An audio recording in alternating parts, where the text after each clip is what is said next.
हरे कृष्णा। हरे कृष्णा प्रभु जी।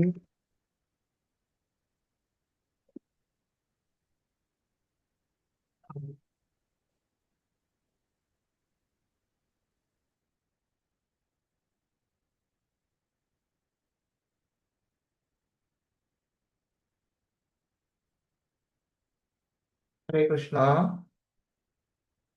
കേൾക്കുന്നില്ലേ ശബ്ദം? ശബ്ദം കേൾക്കുന്നുണ്ടോ? हरे कृष्णा प्रभु जी। കേൾക്കുന്നുണ്ടോ? സൗണ്ട് കേൾക്കില്ലേ? കേൾക്കുന്നില്ലേ? കേൾക്കുന്നുണ്ട് കേൾക്കുന്നുണ്ട് കേൾക്കുന്നുണ്ട് കേൾക്കുന്നുണ്ട്. പ്രഭുജി. ഹരേ ആ, കൃഷ്ണ പ്രണാമം. ഹരേ ഹരേ കൃഷ്ണ പ്രണാമം. ഒരു പ്രണാമം. ഓം അജ്ഞാനാതിമിരാന്തസ്യ ജ്ഞാനാഞ്ജനശലാകയ ചക്ഷുരുന്മീലിതം യേന തസ്മൈ ശ്രീ ഗുരവേ നമഃ. ശ്രീ ചൈതന്യ മനോഭീഷ്ടം സ്ഥാപിതം യേന ഭൂതലേ സ്വയം രൂപകഥാ മഹ്യം ദദാതി സുപദാന്തികം വന്ദേഹം ശ്രീഗുരു ശ്രീയുതപദകമലം ശ്രീഗുരുൻ വൈഷ്ണവാംശ ശ്രീരൂപം സാഗ്രജാതം സഗണരഘുനാഥാന്യതം തം സജീവം സാദ്വൈതം സാവധൂതം പരിജനസഹിതം കൃഷ്ണ ചൈതന്യദേവം ശ്രീരാധാകൃഷ്ണപാദാൻ സഗണലളിത श्रीविशाखान्वितांश्च नमः ओम विष्णुपादाय कृष्णप्रेष्ठाय भूतले श्रीमते भक्तिवेदान्त स्वामिने इति नामिने नमस्ते सारस्वती देवी गौरवाणी प्रचारिणे निर्विशेष शून्यवादी पाश्चात्य देशतारिणे हे कृष्ण करुणा सिंधु दीनबंधो जगत्पदे गोवेश गोपिका कांता राधा कांता नमोस्तुते तप्त कांचन गौरांगी राधे वृंदावनेश्वरी वृषभानुसुते देवी प्रणमामि हरिप्रिये वाञ्छाकल्पतरुभ्यश्च कृपा सिन्धुभ्य एव च पतितानां पावनेभ्यो वैष्णवेभ्यो नमो नमः। जय श्री कृष्ण चैतन्य प्रभु नित्यानंद श्री अद्वैत गदाधर श्रीवासादि गौर भक्तवृंद हरे कृष्णा कृष्ण कृष्णा हरे हरे राम राम हरे हरे हरे कृष्णा कृष्ण कृष्ण हरे राम हरे हरे हरे कृष्णा कृष्ण कृष्ण हरे राम हरे कृष्णा। രണ്ടും മതി എന്ന് മനസ്സിലായി.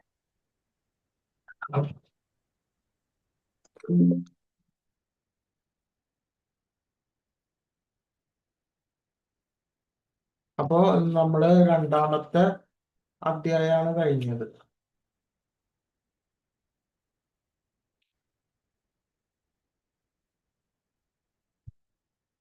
രണ്ടാമത്തെ അധ്യായമല്ല, രണ്ടാമത്തെ അധ്യായം.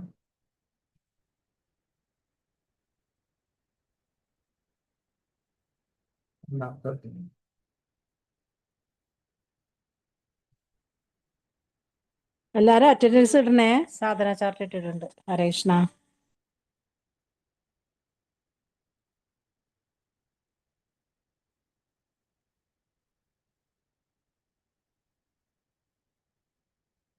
മൂന്നാമത്തെ ചാപ്റ്റർ ഭക്തിയുത സേവനം കൈക്കൊള്ളുവാൻ അർത്ഥിക്കുന്നവന്റെ യോഗ്യത. അതാണ് മൂന്നാമത്തെ ചാപ്റ്റർ.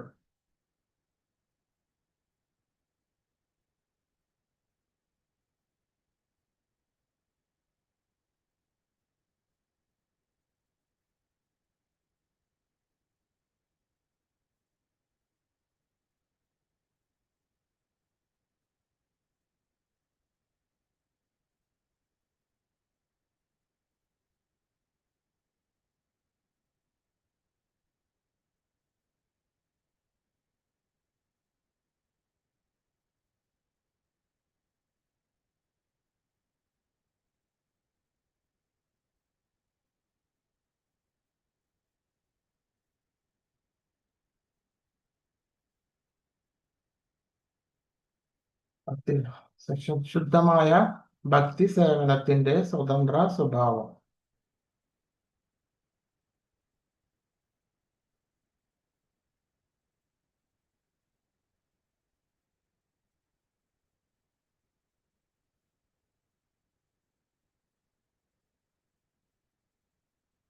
നമ്മള് വൈദി ഭക്തി കണ്ടു, രാഗാനുഗ ഭക്തി, സാധന ഭക്തി. അപ്പൊ ഇത് തമ്മിലുള്ള വ്യത്യാസങ്ങൾ എന്താണെന്നുള്ളത് മനസ്സിലായി. അപ്പൊ അതിനുശേഷം ഈ ഭക്തിയുത സേവനം മൂന്നാമത്തെ ചാപ്റ്റർ ആണ്. ഭക്തിയുത സേവനം അതായത് സ്വീകരിക്കുവാനുള്ള ഒരു വ്യക്തിയുടെ യോഗ്യതയാണ് ഇനി പറയാൻ പോകുന്നത്. നമ്മള് ഗുരുവിനെ കുറിച്ചിട്ടുള്ള ആ ഭക്തിയുടെ തരംതിരിവിനെ കുറിച്ചിട്ടാണ് നമ്മൾ പഠിച്ചത്. ഇനി ആ ഭക്തി ആർക്കാണ് സ്വീകരിക്കാൻ സാധിക്കുക, അവരുടെ യോഗ്യതയാണ് അത്. കേനാപ്യ അധിഭാഗ്യേന ജാത ശ്രദ്ധോസ്യ സേവതേ നാദിസക്തോ ന വൈരാഗ്യ ഭാഗ അസ്യം അധികാര്യ അസൗ. അതായത് ഭക്തന്മാരുമായുള്ള മുൻ സഹവാസത്തിൽ നിന്നുണ്ടാകുന്ന ഉത്ബോധനത്തിലൂടെ ഭഗവാനെ സേവിക്കുന്നതിൽ വിശ്വാസം വളർത്തിയ വ്യക്തി ഭൗതിക വസ്തുക്കളോട് അത്ര അടുപ്പമില്ലാത്തവനും എന്നാൽ ഭൗതികതയിൽ നിന്ന് പൂർണ്ണമായും പിരിയാത്തവനും വൈദിഭക്തിക്ക് യോഗ്യവനാണ്. അപ്പൊ നമ്മൾ കണ്ടിട്ടുണ്ട്, ഇപ്പൊ പല ആൾക്കാരും പല ബാക്ക്ഗ്രൗണ്ടിലുള്ളവരും പല ചുറ്റുപാടിൽ നിന്നുള്ളവരും അവർക്ക് ആ പൂർവജന്മാർജിതമായിട്ടുള്ള ആ പുണ്യത്തിന്റെ ഫലമായിട്ട് അവർക്ക് എവിടേക്ക് എത്തിപ്പെടാൻ തോന്നുന്നു?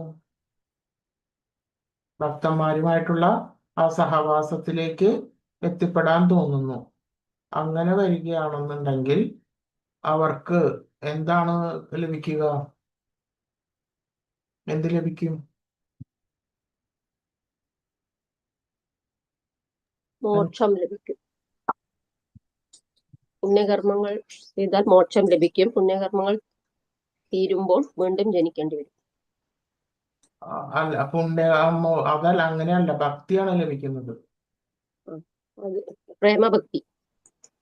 ഭക്തിയാണ് ലഭിക്കുന്നത്. അതായത് ചിലർക്കാകട്ടെ ജനിക്കുന്ന മാത്രയില് ചെറിയ ബാലകം, അവർക്ക് തന്നെ അറിയില്ല അവരെവിടേക്കാണ് എത്തിപ്പെടേണ്ടതെന്നുള്ളത്. പക്ഷെ ചില കുട്ടികൾക്ക് ചില സ്ഥലത്തേക്ക് സ്ഥിരമായിട്ട് നിൽക്കുവാനുള്ള ഒരു ഭാഗ്യം, ആ ഭക്തിയുടെ അറ്റ്മോസ്ഫിയറിലേക്ക് എത്തുവാൻ അവരായിട്ട് ചെന്ന് ചേരുന്നതല്ല, മറിച്ച് അവരുടെ മാതാപിതാക്കൾ അല്ലെങ്കിൽ ഏതെങ്കിലും ഒരു വിധത്തില് ഇത്തരത്തിലുള്ള ഭക്തി ഉള്ള സത്സംഗത്തിലേക്ക് എത്തുവാൻ വേണ്ടിയിട്ട് അവർക്ക് സാധിക്കും എന്നുള്ളതാണ്. അപ്പൊ അതിനെന്താണ് കാരണം? അവർക്ക് അതിനുള്ള പ്രായമായിട്ടില്ല, എങ്കിലും ആ കുട്ടികൾ അങ്ങനെയുള്ള ഒരു ചുറ്റുപാടിൽ എത്തിപ്പെടുന്നു. അതെന്തുകൊണ്ടാണ്? പൂർവജന്മത്തിലെ പൂർവജന്മ സുഹൃതം. പൂർവജന്മ സുഹൃതം കൊണ്ടാണ്. അതായത് ആ കുട്ടിക്ക് തിരിച്ചറിവായിട്ടില്ല, നല്ലത് ഏതാ ചീത്ത ഏതാ എന്നുള്ളത് തിരിച്ചറിവ് ആ കുട്ടിക്ക് ആയിട്ടില്ല. എങ്കിലും ആ ഭക്തി ചെയ്യാൻ തക്ക ചുറ്റുപാടിൽ ആ കുട്ടി എത്തിപ്പെടുന്നു എന്നുണ്ടെങ്കിൽ അത് പൂർവജന്മ ആയിട്ടുള്ള അത്രയും നല്ലൊരു കർമ്മം ആ ചെറിയ കുട്ടി ചെയ്തു വെച്ചത് കൊണ്ട് ഓട്ടോമാറ്റിക്കായിട്ട് ആ ഭക്തിയുടെ അതിലേക്ക് എത്തുന്നു. അതിനുശേഷം മുതിർന്ന ഒരാളാണെന്നുണ്ടെങ്കിൽ ഏതെങ്കിലും പൂർവജന്മാർജിത കർമ്മമുണ്ട്, പ്ലസ് ഏതെങ്കിലും ഒരാൾ നമ്മളുടെ അടുത്ത് വന്ന് പറയുക, നമ്മുടെ അടുത്തേക്ക് വന്ന് പറയുന്നത് ഇന്ന സ്ഥലത്ത് ഇതെന്തുണ്ട്, ഈ സത്സംഗമുണ്ട്, ഭഗവാൻ, പിന്നെ അങ്ങനെയുണ്ട്. അങ്ങനെ ചിലവർക്കാണെങ്കിൽ ഭഗവാന്റെ പ്രസാദം കഴിക്കുവാൻ താല്പര്യം ഉണ്ടായിരിക്കും. അങ്ങനെ പലതും, ചിലർക്ക് കീർത്തനങ്ങളായിരിക്കും. അപ്പൊ ഏതെങ്കിലും ഒരു ഘടകം അവരെ ചിലപ്പോൾ ആകർഷിച്ചിരിക്കാം. അപ്പോ അത് ഏതെങ്കിലും ഒരു ഘടകം കൊണ്ടും ഈ പറഞ്ഞ വ്യക്തി വന്ന് പറഞ്ഞതുകൊണ്ടും എന്തായാലും ശരി പോവാന്ന് വിചാരിക്കും. അങ്ങനെ പോയിട്ട് പിന്നെ എന്ത് ചെയ്യും? ആ ഭക്തിയുടെ അറ്റ്മോസ്ഫിയർ പിന്നെ വിടാൻ വേണ്ടിയിട്ട് അവർക്ക് പറ്റുന്നില്ല. അവരെല്ലാ ആഴ്ചയിലും അല്ലെങ്കിൽ എല്ലാ ദിവസവും അങ്ങനെയുള്ള ഒരു സ്ഥലത്ത് വന്നുകൊണ്ടിരിക്കും, അങ്ങനെ ഭക്തിയിൽ ഉയർന്നുകൊണ്ടിരിക്കും. അങ്ങനെ കാണാറുണ്ട്. അപ്പൊ ഇതൊക്കെ ഇപ്പൊ നടന്നുകൊണ്ടിരിക്കുന്ന കാര്യങ്ങളാണ് ഞാൻ ഈ പറയുന്നത്. അപ്പൊ അത് പൂർവജന്മാർജിതമായിട്ടുള്ള കർമ്മങ്ങളും പ്ലസ് പിന്നെ നമ്മൾ ഏതെങ്കിലും ഒരു ഭക്തൻ അല്ലെങ്കിൽ അവിടേക്ക് വഴികാട്ടുവാൻ വേണ്ടിയിട്ട് ഭഗവാനാൽ നിയോഗിക്കപ്പെട്ട ഏതെങ്കിലും ഒരു വ്യക്തി നമ്മളോട് വന്ന് പറയുകയാണ്. അപ്പോൾ നമ്മൾ അത് സ്വീകരിച്ചിട്ട് നമ്മൾ അതങ്ങനെ ചെയ്യും. അപ്പോ അതനുസരിച്ചിട്ട് ഞാൻ ചോദിക്കുകയാണ്, നിങ്ങൾ എങ്ങനെയാണ് ഈ ഒരു സത്സംഗത്തിലേക്ക് വന്നത്? ഓരോരുത്തരായിട്ട് പറയും. ഞാൻ യൂട്യൂബിൽ കണ്ടിട്ടാണ് കയറിയത്, പിന്നെ അതിൽ നിന്ന് വിട്ടുപോകാൻ തോന്നിയിട്ടില്ല. അത് ശരി. അല്ല, എന്നാലും എല്ലാവരോടും ആയിട്ട് ഞാൻ ചോദിക്കുകയാണ്. അപ്പൊ ഓരോരുത്തരായിട്ട് പറയും, നമുക്കറിയണമല്ലോ അതെങ്ങനെയാണ് ഇപ്പോ നിങ്ങൾ ഇവിടെ ഇതിലേക്ക് എത്തിയത്, ഇസ്കോണ്. ഹരേ കൃഷ്ണ പ്രഭുജി, ഞാൻ ഫേസ്ബുക്ക് വഴി കണ്ട് കയറിയതായിരുന്നു. ആണോ? അത് ശരി. ശരി.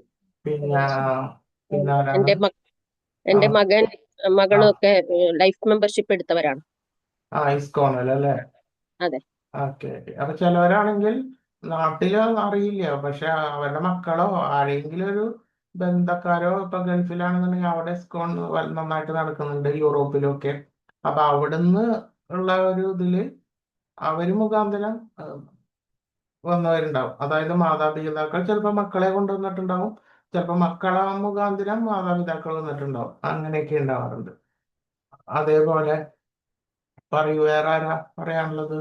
ബീന മുരളീധരൻ മാതാജി പറയൂ.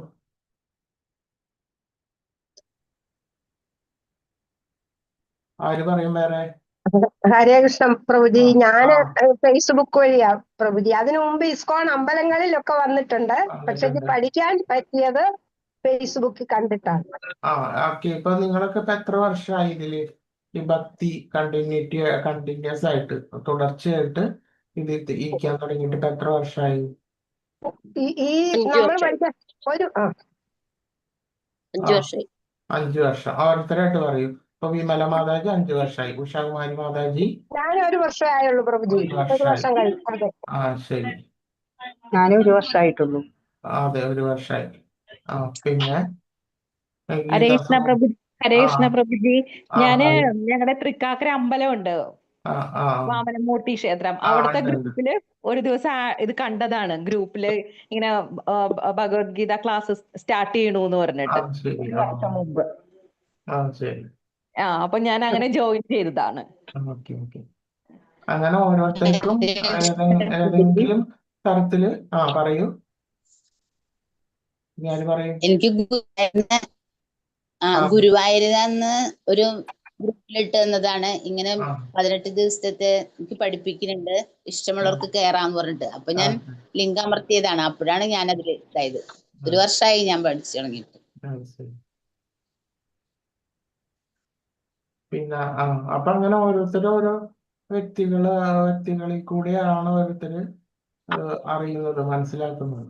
ഇപ്പൊ ഞാനാണെന്നുണ്ടെങ്കിൽ എന്റെ ചെറിയ കുട്ടിക്കാലത്ത്, അതായത് ഒരു 9-10 വയസ്സുള്ള സമയത്ത് ഞാൻ ഈ ഇസ്കോണിലെ സന്യാസിമാരെ കാണാറുണ്ട്, അവരുടെ ചര്യകൾ നോക്കാറുണ്ട്. അങ്ങനെയൊക്കെ അവര് വരുന്നതും ഒക്കെ ഞാൻ കാണാറുണ്ട്. പക്ഷെ നമ്മൾ ചെറിയ കുട്ടിയെ കാരണം നമുക്കറിയില്ല. ഇവരുടെ ഗോപിയൊക്കെ ഞാനിങ്ങനെ ശ്രദ്ധിക്കും, ഇങ്ങനെ വളരെ അടുത്ത് പോയിട്ട് അവരുടെ ഇപ്പൊ ഉറുദു മുണ്ട്ര ഗോപി ഒക്കെ ഇങ്ങനെ ഞാൻ നോക്കാറുണ്ട്. അപ്പൊ ഇങ്ങനെ പക്ഷെ നമ്മൾക്ക് അതിനെ കൂടുതലായിട്ട് എന്താ പിന്നീടാണ് മനസ്സിലാക്കിയത്. പിന്നീടാണ് ഭക്തി ഉണ്ടായിരുന്നു, പക്ഷെ ശരിയായിട്ടുള്ള വൈഷ്ണവ ഭക്തി വന്നത് മുതിർന്നതിന് ശേഷം. ഞാൻ മറ്റ് കാര്യങ്ങളെല്ലാം വായിച്ചിരുന്നു, ഭഗവത്ഗീത മറ്റ് കാര്യങ്ങളൊക്കെ. പക്ഷെ ശരിയായിട്ടുള്ള ഭക്തിയുടെ രീതിക്ക് വന്നത് നമുക്ക് തിരിച്ചറിവ് ഉണ്ടാകുന്ന ആ പ്രായത്തില്. അപ്പൊ അതേപോലെ തന്നെ ഓരോരുത്തർക്കും ഓരോ രീതിയിൽ എന്തെങ്കിലും ഒരു തരം ആകർഷിക്കത്തക്ക രീതിയിൽ എന്തെങ്കിലും കണ്ടിട്ടുണ്ടാവും.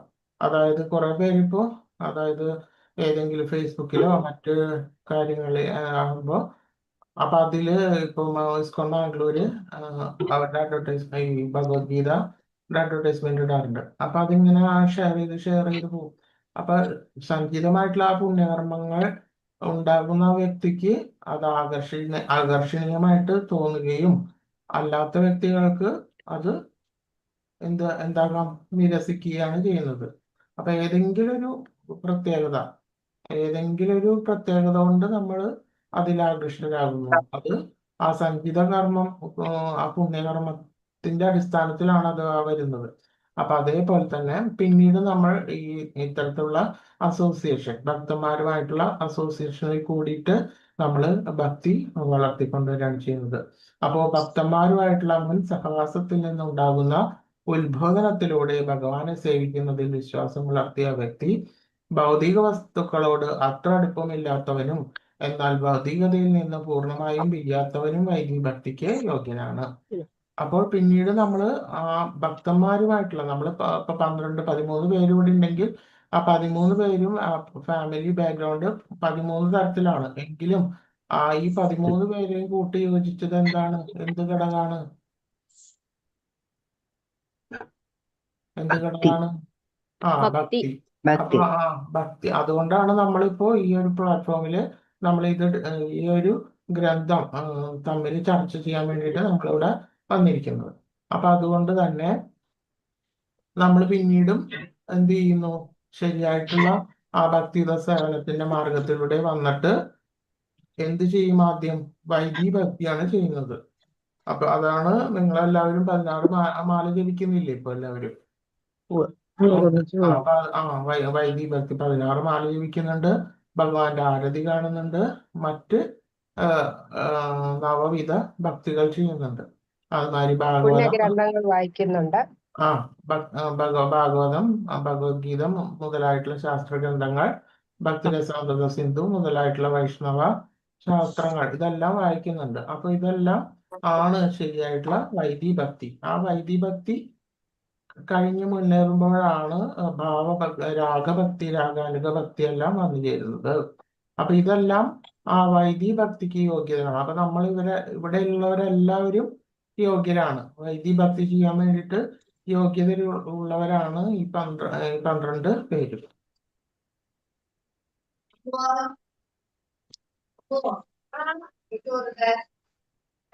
മ്യൂട്ട് ചെയ്യോ? ഭക്തിയുത സേവനം സ്വീകരിക്കുവാനുള്ള ആ വ്യക്തിയുടെ യോഗ്യത, അതായത് ഭക്തന്റെ കാരുണ്യം, ഏതെങ്കിലും ഒരു ഭക്തന്റെ കാരുണ്യം കൊണ്ടാണ് നമുക്കത് സ്വീകരിക്കാൻ വേണ്ടിയിട്ട് സാധിക്കുന്നത്. അപ്പൊ നമ്മള് അതായത് നാമനിഷ്ഠത, പ്രകൃതി, ക്യാഷ് ഇതെല്ലാം ചെലവാക്കി അതിൻ്റെതായിട്ടുള്ള ആറ്റ്മോസ്ഫിയർ, ആ ഭക്തിയുടെ തലം എല്ലാം നമുക്ക് അനുഭവിക്കാൻ വേണ്ടിയിട്ട് തരികയാണ്, ആ ഭക്തി ചെയ്യുന്നതിന് വേണ്ടിയിട്ട്. അതിന്റെ ടൂളായിട്ട്, മാർഗമായിട്ട് ഉള്ള അഡ്വർടൈസ്മെന്റ് ആണ് നിങ്ങൾ ഇതെല്ലാം കണ്ടത്. നിങ്ങൾ അതിൽ ആകൃഷ്ടരായിട്ട് വന്നു. കുറെ പേര് വേറെ ഏതെങ്കിലും തരത്തിൽ, അതായത് ഇസ്കോണിലെ മറ്റു പല സത്സംഗങ്ങൾ വഴിയോ അല്ലെങ്കിൽ അങ്ങനെ പല തരത്തിലും വഴി. അപ്പൊ ഇതെല്ലാം ഏതെങ്കിലും ഒരു ഭക്തന്റെ കാരുണ്യം കൊണ്ട് നമുക്ക് വന്നു ചേർന്നതാണ്. അതായത് മുജ്ജന്മ സുഹൃതം പ്ലസ് ഒരു ഭക്തന്റെ കാരുണ്യം, ഇത് രണ്ടും നമുക്ക് കിട്ടിയത് കൊണ്ടാണ് നമ്മൾ ഇതിലേക്ക് വന്നത്. അതിനുശേഷം പിന്നെ അമിതമായിട്ടുള്ള ആസക്തി ഇല്ലാത്തത്, അതെന്ന് പറഞ്ഞാല് പല വിധത്തിലുള്ള ഭോഗാസക്തി, അവിടെ ആധിക്യം കൂടുതലുള്ള ഒരു വ്യക്തിക്ക് ഒരിക്കലും എന്ത് ചെയ്യാൻ സാധിക്കില്ല? ഭക്തി ചെയ്യാൻ സാധിക്കില്ല. അപ്പൊ ആ ഭോഗാസക്തി, മറ്റ് ആസക്തികൾ കുറഞ്ഞിരിക്കുകയും ഭക്തന്റെയും ജന്മസുഹൃതത്തിന്റെയും ഒരു ഘടകം കൂടിയിരിക്കുകയും ചെയ്യുന്ന ആ സന്ദർഭത്തിലാണ് ഒരു വ്യക്തിക്ക് ഭക്തി ചെയ്യാൻ വേണ്ടിയിട്ട് സാധിക്കുന്നത്. മാത്രമല്ല അമിതമായിട്ടുള്ള അനാസക്തി എന്ന് വെച്ച് കഴിഞ്ഞാൽ മുഴുവനായിട്ടും ഡിറ്റാച്ച്മെന്റ് ആയിട്ടുമില്ല, പൂർണ്ണമായും വൈരാഗ്യത്തിലേക്ക് എത്തിയിട്ടുമില്ല. അങ്ങനെയുള്ള ഒരവസ്ഥയിലാണ് ഈ ഭക്തിയുത സേവനം സ്വീകരിച്ചിട്ട് മുന്നോട്ട് പോകുന്നത്.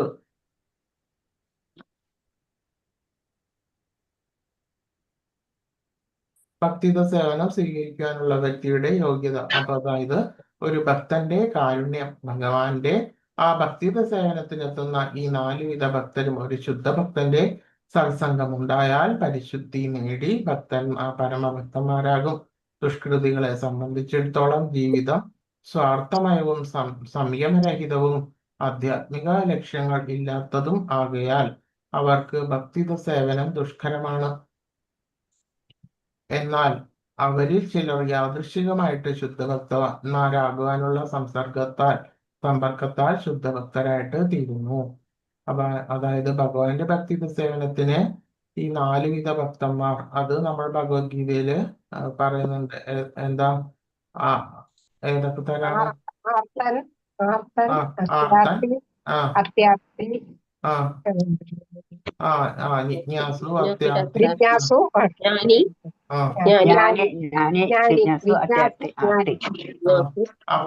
ഓക്കെ. അപ്പൊ അത് നമുക്കറിയാം, നമ്മൾ ഭഗവത്ഗീത പഠിച്ച കാരണം കൊണ്ട് നമുക്കറിയാം ഈ 4 വിധ ഭക്തന്മാർ ഉണ്ട്. അപ്പൊ മേ ബി അത് അവരുടെ എന്താ പറയാ ആദ്യത്തെ ഘട്ടമായിരിക്കും. അപ്പൊ ഒരുവൻ അവരുടെ ഫിസിക്കലായിട്ടുള്ള എന്തെങ്കിലും കാശിന് വേണ്ടിയിട്ടോ മറ്റാഗ്രഹങ്ങൾക്ക് വേണ്ടിയിട്ടോ ആണ് ഭഗവാനെ സമീപിക്കുന്നത്. എങ്കിൽ പോലും അത് നല്ലതാണ്. എന്തുകൊണ്ടാണ്? ആ ഏത് വിധത്തിലാണെങ്കിലും ഭഗവാനെ ആശ്രയിക്കുന്നുണ്ടല്ലോ അവര്. ഉണ്ടോ? ഉണ്ടല്ലോ. ആണോ? അല്ലേ? ഉണ്ട്. ഉണ്ട്. അപ്പോ ആ ഒരു ഘട്ടത്തില് ശരി. എങ്കിലും പിന്നീടുള്ള ഘട്ടം ഘട്ടമായിട്ട് എവിടേക്ക് വന്ന് ചേരുന്നു? ഭഗവാന്റെ ശുദ്ധഭക്തിയിൽ.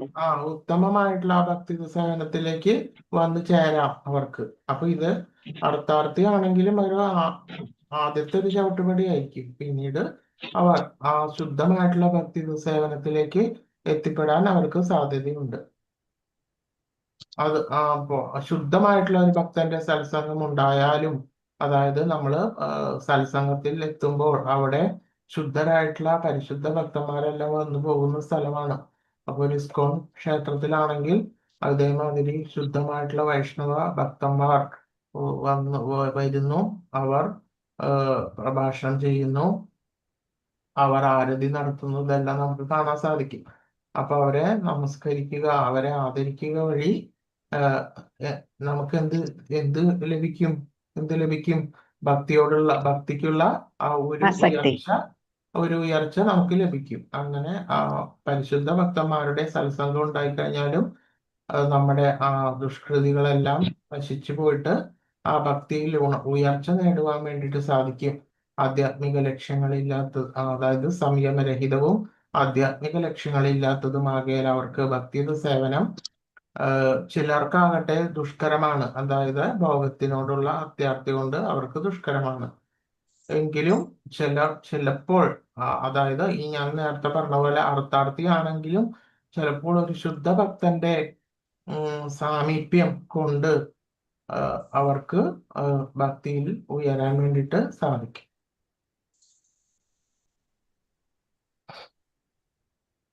അപ്പൊ അത് എങ്ങനെയാണ് നമുക്ക് അതിന് കഥയുണ്ട്. അതായത് ഇപ്പൊ രാമായണ മാസാണ്. അപ്പൊ അത് നമുക്ക് വാൽമീകിയുടെ കഥ എല്ലാവർക്കും അറിയില്ലേ? വാൽമീകിയുടെ കഥ എല്ലാവർക്കും അറിയാം. അപ്പൊ വാൽമീകി എങ്ങനെയായിരുന്നു ജീവിച്ചിരുന്നത്? കൊള്ളയൊക്കെ ചെയ്ത്. എന്നിട്ട് എന്താ ഒരു പരിശുദ്ധ ശുദ്ധ ആയിട്ടുള്ള മഹർഷിമാരുടെ സാമീപ്യം കൊണ്ട് അവർ രാമമന്ത്രം ജപിച്ചിട്ട് വന്നു. അപ്പൊ അതേപോലെ തന്നെ പല വിധത്തിലുള്ള താഴെക്കിടയിലുള്ള, അതായത് കുബേരന്റെ പുത്രന്മാർ നളകൂബരനെല്ലാം വളരെ താഴ്ന്ന ലെവലിൽ നിന്ന് നാരദന്റെ ഒരു ശാപം ഉണ്ടായിരുന്നു. എങ്കിൽ പോലും എവിടേക്ക് എത്തി? പരിശുദ്ധ ഭക്തിയിലേക്ക് എത്തി. അപ്പൊ അതേപോലെ തന്നെ അങ്ങനെ നമ്മൾ ഭാഗവതവും ശ്രവിച്ചു കഴിഞ്ഞാല് ആ ഭക്തന്മാരുടെ കരുണ കൊണ്ട് ഉയർച്ച എത്തിയ പല കഥകളും നമുക്ക് കാണുവാൻ വേണ്ടിയിട്ട് സാധിക്കും.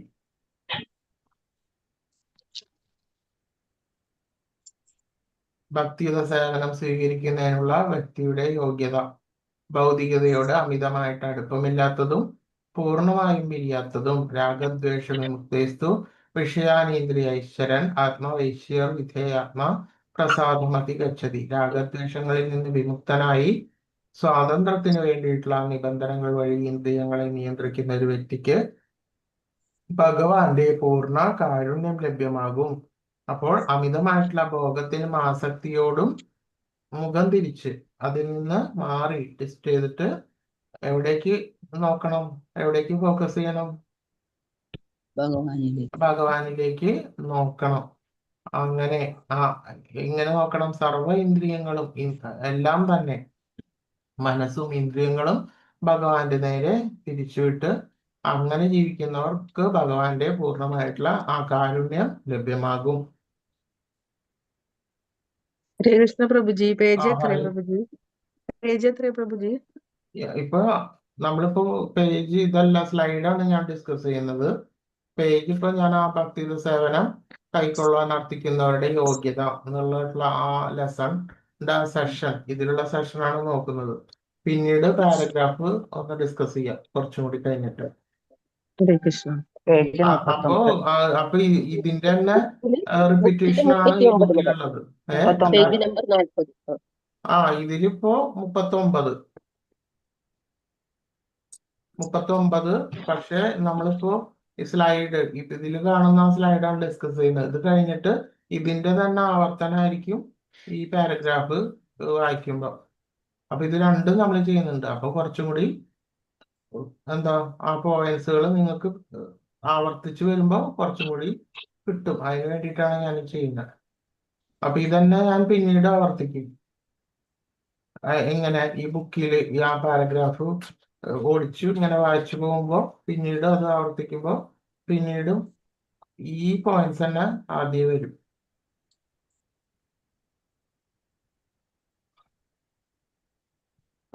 അതിനുശേഷം ഭൗതികതയോട് അമിതമായിട്ട് അടുപ്പമില്ലാത്തതും പൂർണ്ണമായിട്ടും പിരിയാത്തതും. അപ്പൊ അതില് പ്രഭുപാദരുടെ ജീവിതത്തിലെ ഒരു ഭാഗമാണ് ഇതിൽ പറയുന്നത്. മാലതി ഒരു പ്രഭാതത്തില് പ്രഭുപാദരുടെ മുറിയിൽ വാതിൽ അല്പം തുറന്നിടമായിരുന്നു. അദ്ദേഹത്തിന്റെ വാതിൽ അങ്ങനെ തുറന്നിടാത്തതിനാൽ മടിയോടും ഭയത്തോടും കൂടി എന്താണ് പ്രതീക്ഷിക്കേണ്ടതെന്ന് അറിയാതെ ആ കതക് അകത്തേക്ക് അല്പം തള്ളി നോക്കി. ഒന്നും കണ്ടില്ല. പക്ഷേ പെട്ടെന്ന് പ്രഭുപാദർ പറയുന്നത് ഞാൻ കേട്ടു. മാലതി, അകത്തേക്ക് കടന്നു വരൂ. ഞങ്ങൾ TV കാണുന്നു. അവർ ചന്ദ്രനിൽ ഇറങ്ങുന്നത് ഞങ്ങൾ കാണാൻ പോകുന്നു. ഞാൻ പ്രഭാത ഭക്ഷണം തയ്യാറാക്കേണ്ടതായിരുന്നു. പക്ഷെ ഞാൻ ഇരുന്ന് അവർ ചന്ദ്രനിൽ ഇറങ്ങുന്നത് കണ്ടു. തൊട്ട് പിന്നീട് പ്രഭുപാദർ TV ഓഫ് ചെയ്തു പറഞ്ഞു. അവർ പോയില്ല. ടെലിവിഷനിലേക്ക് നോക്കി അദ്ദേഹം പറഞ്ഞു, ഇതൊരു വിഡ്ഢിപ്പെട്ടിയാണ്. ഇത് ഞങ്ങളെ വിഡ്ഢികളാക്കി. തീർച്ചയായും അവർ പോയില്ല എന്ന പ്രസ്താവന തികച്ചും വിവാദമായി.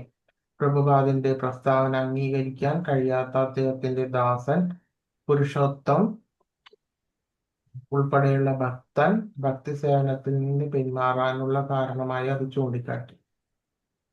അപ്പോ ഭക്തി എന്ന് പറയുന്നത് ഭക്തി എന്ന് പറഞ്ഞാൽ കലർപ്പില്ലാത്ത ഭക്തിയായിരിക്കും. അപ്പോ ഏതൊരു പൂർണ്ണമായിട്ടുള്ള ഒരു ആചാര്യനാകട്ടെ നമ്മളൊരു സത്സംഗത്തിൽ നിൽക്കുമ്പോൾ പലതരത്തിലുള്ള പല ഘടകങ്ങളും തമ്മിലുള്ള അഭിപ്രായ വ്യത്യാസം ഉണ്ടായിരിക്കാം ചിലവർക്ക്. അപ്പൊ ഒരു സത്സംഗത്തിൽ നിൽക്കുമ്പോൾ എന്താ നമ്മളെക്കാൾ ഉയർന്ന ഡിവോട്ടീസിന്റെ ചിലപ്പോൾ പെരുമാറ്റം നമുക്ക് ഇഷ്ടപ്പെടാതിരിക്കാം, ഇഷ്ടമായെന്നിരിക്കാം. എന്തൊക്കെ തന്നെയായാലും നമ്മൾ എന്തിനു വേണ്ടിയിട്ടാണ് ആ സത്സംഗത്തിലേക്ക് എത്തിപ്പെടുന്നത്? എന്തിനു വേണ്ടിയിട്ടാണ്? ഭഗവാനെ കൂടുതൽ അറിയാം. അതെ അതെ, അതായത് കലർപ്പില്ലാത്ത ആ ഒരു ഭക്തിയുത സേവനത്തിന് വേണ്ടിയിട്ടാണ് അവിടേക്ക് വന്നത്. അതല്ലാതെ ഈ പലതരത്തിലുള്ള ഭൗതികമായിട്ടുള്ള പല കാര്യങ്ങളും ഡിസ്കസ് ചെയ്യാം, ചെയ്യാതിരിക്കാം. പക്ഷെ അതൊന്നും നമ്മളെ എന്ത് ചെയ്യാനാണ് പറഞ്ഞിരുന്നത്? ഒഴിവാക്കുക, ഗൗനിക്കാതിരിക്കുക. അതായത് അതായത് ഭക്തിക്ക് അനുകൂലമായത് മാത്രം സ്വീകരിച്ചിട്ട് സ്വീകരിക്കുക. അല്ലാത്ത എന്തെങ്കിലും കാര്യം ഉണ്ടെങ്കിൽ അത് നമ്മൾ ഇഗ്നോർ ചെയ്യുക. അതിനെ കുറിച്ചിട്ട് അത്രയധികം ബോധർ ചെയ്യേണ്ട യാതൊരു കാര്യവും ഇല്ല. ഭക്തി വർദ്ധിപ്പിക്കുവാനാണ് നമ്മൾ വന്നതെങ്കിൽ, ഭഗവാനിലേക്ക് എത്താനാണ് വന്നതെങ്കിൽ അതിന്റെ ചിന്ത മാത്രം നമ്മൾ കണക്കിലെടുക്കുക. അല്ലാതെ അവരുടെ സ്വഭാവം, അവരുടെ രീതികൾ അതൊന്നും നമ്മൾക്ക് റിവ്യൂ ചെയ്യേണ്ടതായിട്ട് യാതൊരു കാര്യവുമില്ല. നമ്മൾ ഭക്തി ചെയ്യുവാൻ, ഭക്തി വർദ്ധിപ്പിക്കുവാൻ ഇതിലെന്തെങ്കിലും ഉണ്ടോ എന്നുള്ളത് മാത്രമേ നമുക്ക് തോന്നേണ്ട കാര്യമുള്ളൂ. അതല്ലാതെ അവിടെ നിൽക്കുന്ന ആളുകളുടെ സ്വഭാവമോ പ്രവൃത്തിയോ കുറെ പേരുടെ പ്രവൃത്തിയോ ഇതൊന്നും റിവ്യൂ ചെയ്യേണ്ടതായിട്ടുള്ള യാതൊരു കാര്യവും ഇല്ല. മേ ബി അങ്ങനത്തെ കാര്യങ്ങൾ മനസ്സിൽ വന്നാലും നമ്മളത് എന്ത് ചെയ്യണം? ശ്രദ്ധിക്കാതിരിക്കുക, വിട്ടുകളയുക, അത്ര തന്നെ. അപ്പൊ ഇവിടെ എന്താന്ന് പറഞ്ഞു കഴിഞ്ഞാല് ആ കാലത്ത്, അതായത് ചന്ദ്രനിൽ ഇറങ്ങുന്ന ഒരു സമയമായിരുന്നു. ആ ഒരു സമയത്താണ് ചന്ദ്രനിൽ ആദ്യമായിട്ട് ഇറങ്ങി എന്ന് പറയുന്നത്. പക്ഷെ ഒരിക്കലും പ്രഭുപാദർ ഇത് അംഗീകരിച്ചിട്ടുണ്ടായിരുന്നില്ല. അതായത് അവർ വേറെ ഏതോ ഒരു സ്ഥലത്തെ ഒരു മരുഭൂമിയിൽ എവിടെയോ ആണിത് ഇങ്ങനെ ചെയ്തിട്ട് അത് ജനങ്ങളെ കാണിച്ചു എന്നുള്ള രീതിയിലാണ് പിന്നീട് അങ്ങനെയുള്ള ഒരു തിയറി വന്നിട്ടുണ്ടായിരുന്നു. ഒറിജിനലായിട്ട് അവർ ചന്ദ്രനിൽ ഇറങ്ങിയിട്ടില്ല എന്ന് പറയുന്നുണ്ടായിരുന്നു കുറെ പേര്. അതേപോലെ തന്നെ പ്രഭുപാദർ ഇത് അംഗീകരിച്ചില്ല. അപ്പൊ ഈ ഒരു കാരണം കൊണ്ട് ചിലരാകട്ടെ ഈ പ്രഭുപാദരുടെ ഈ ഒരു തിയറി, ഈ ഒരു ഇല്ല എന്നുള്ളത് കൊണ്ട് തന്നെ ഈ ഭക്തി നിന്ന് ഒഴിവാക്കിയിട്ട് പോകുന്നുണ്ട്. അപ്പൊ അവരുടെ ഭക്തി എന്ത് തരം ഭക്തിയാണ്? ശരിയായിട്ടുള്ള ഭക്തിയാണോ അത്? ഇല്ല. അല്ല.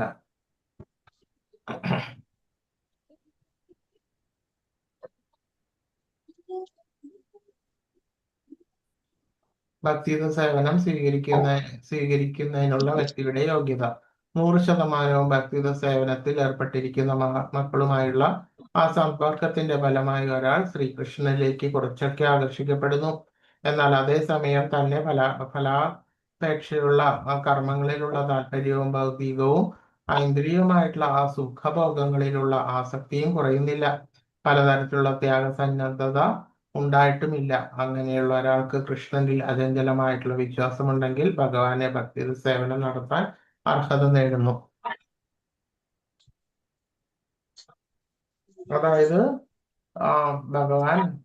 ഭഗവാന്റെ കാരുണ്യവും ഭക്തന്റെ കാരുണ്യം കൊണ്ടും നമ്മൾ ഭക്തിയിലേക്ക് ആകർഷിക്കപ്പെടുന്നു. എന്നാലും നമുക്ക് ഈ ജീവിതത്തിൽ ഈ ഭൗതികതയിൽ പൂർണ്ണമായിട്ടും വിരക്തി ഒരിക്കലും വന്നു ചേർന്നിട്ടുമില്ല.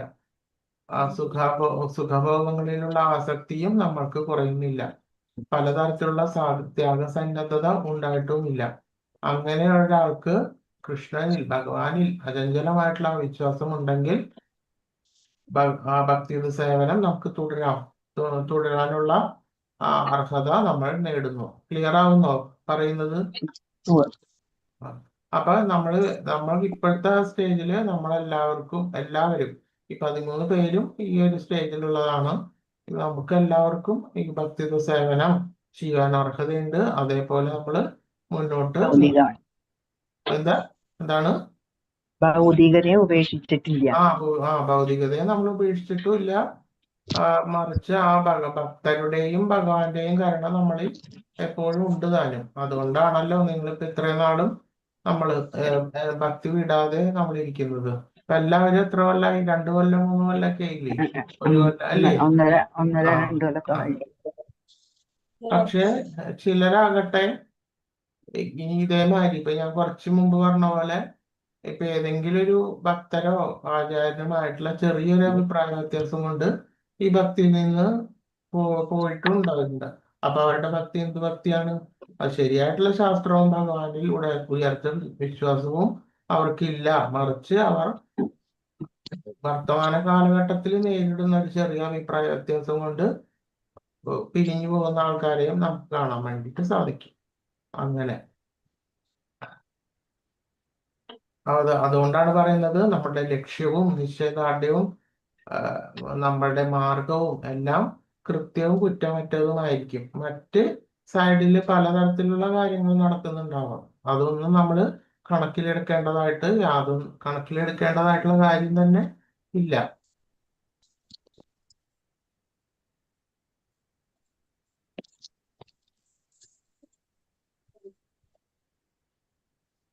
അപ്പൊ അതായത് ഭക്തിയുടെ സേവനം സ്വീകരിക്കുവാനുള്ള വ്യക്തിയുടെ യോഗ്യത.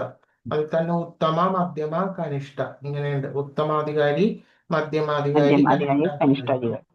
അങ്ങനെ അതായത് ഭക്തന്മാരുടെ ആ യോഗ്യതയാണ് ഇതില്. അപ്പൊ അതിൽ തന്നെ ഉത്തമാധികാരി എന്ന് പറഞ്ഞാൽ പൂർണ്ണമായിട്ടുള്ള വിശ്വാസമുണ്ട്. അവരൊരിക്കലും കൂടെയുള്ള സഹചാരികളോ ആചാര്യന്മാരുടെയോ എന്തെങ്കിലും ഒരു ചെറിയ അഭിപ്രായ വ്യത്യാസത്തിലൊന്നും അവര് കുലുങ്ങില്ല. അവരൊരിക്കലും ആ ഭഗവാന്റെ മാർഗത്തിൽ കൂടെ ഒരിക്കലും ചലിക്കുന്നത് ഒരിക്കലും മാറില്ല. അവർ അതേ രീതിയിൽ തന്നെ മുന്നോട്ട് പോകും. ആ വിശ്വാസം അവർക്ക് ദൃഢമാണ്. അതായത് ബോധ്യമുണ്ട് അവർക്ക്. അത് മാത്രമല്ല, മറ്റുള്ളവരെ ബോധ്യപ്പെടുത്തുവാനും അവരവരുടെ ജീവിതം മുഴുവൻ ശ്രമിച്ചുകൊണ്ടിരിക്കുകയാണ് ചെയ്യുന്നത്. അപ്പൊ ഇങ്ങനെയുള്ളവരാണ് ഉത്തമാധികാരി എന്ന് പറയുന്നത്. മധ്യമാധികാരി എന്ന് പറയുമ്പോൾ അവർക്ക് മനസ്സിലായി, ശരിയായിട്ടുള്ള മാർഗം മനസ്സിലായി, ശരിയായ ശാസ്ത്രം, ശരിയായിട്ടുള്ള ഗുരു, ഇവരെല്ലാം വളരെ കൃത്യമായിട്ടുള്ള ആ വിശ്വാസം ഉണ്ട്. ഈ ഒരു സമ്പ്രദായം വളരെ കൃത്യമാണ്, മാർഗം ശരിയാണ് എന്നുള്ളത്. പക്ഷെ അതിനുശേഷം അറിവ് എല്ലായ്പ്പോഴും എതിരഭിപ്രായത്തെ പരാജയപ്പെടുത്തുവാൻ അവർക്ക് കഴിയുകയില്ല. അതായത് പലതരത്തിലുള്ള വാദങ്ങളും വാദമുഖങ്ങളും നമ്മളിലേക്ക് വരുന്നു. അതായത് ഇപ്പൊ നമ്മളിപ്പോ പ്രീച്ച് ചെയ്യാൻ വേണ്ടിയിട്ട് പോവാന്ന് വിചാരിക്കുക. അപ്പൊ നമ്മൾ ഇതെല്ലാം കഴിഞ്ഞു, നമ്മൾ വേറെ കുറച്ചൊരു ആൾക്കാരുടെ ഇടയിൽ പോയിട്ട് നമ്മളിത് ഭഗവാന്റെ ഭക്തിയുത സേവനത്തെയും ഭഗവാന്റെ മഹത്വത്തെയും വാഴ്ത്തിക്കൊണ്ടിരിക്കുന്ന സമയത്ത് എതിരായിട്ടുള്ള അഭിപ്രായങ്ങൾ വരാം, ഇല്ലേ?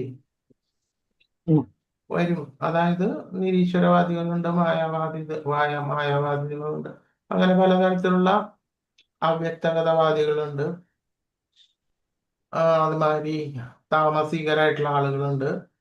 ഇത്തരത്തിലുള്ള പലതരത്തിലുള്ള ആളുകൾ കാണാം. അപ്പൊ അവർക്ക് അവരുടേതായിട്ടുള്ള വാദങ്ങൾ ഉണ്ടാവും. പക്ഷെ അത് നമുക്ക് അവരെ പറഞ്ഞു ബോധ്യപ്പെടുത്താൻ വേണ്ടിയിട്ട് സാധിക്കുകയില്ല. അവരുടെ എതിരഭിപ്രായത്തെ പരാജയപ്പെടുത്തുവാൻ കഴിയുകയില്ല. അത്ര ആ ഒരു ലെവലിലേക്ക് അവരെത്തിയിട്ടില്ല. പക്ഷെ ഒരു കാര്യമുണ്ട്, അവരുടെ അതിലേക്ക് നീങ്ങുന്നില്ല. അത് അത്രയും നല്ല ഗുണം.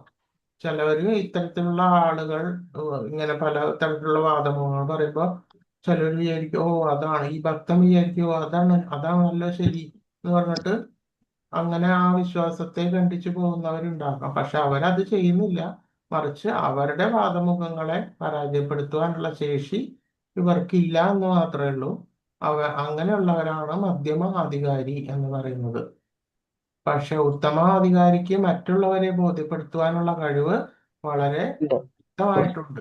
അതാണ് വ്യത്യാസം.